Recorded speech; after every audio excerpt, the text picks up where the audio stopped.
የአበሻ ሙስሊም የተባረከ ነው።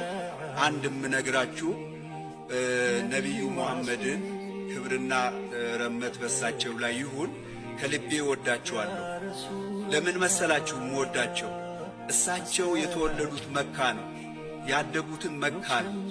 ነገር ግን ስለ መካ ከመጻፋቸው በፊት ስለኛ አገር ቅድም አባቴ ፕሮፌሰር እንዳሉት እውነተኛይቱ ምድር እንደገና ደግሞ መርቀዋታል።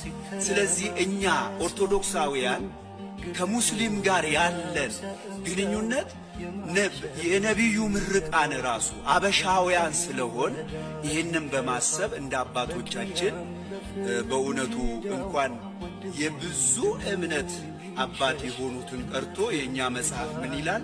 አንደኛ ጴጥሮስ ምዕራፍ 2 ቁጥር 17 ላይ ሁሉን አክብሩ ይላል።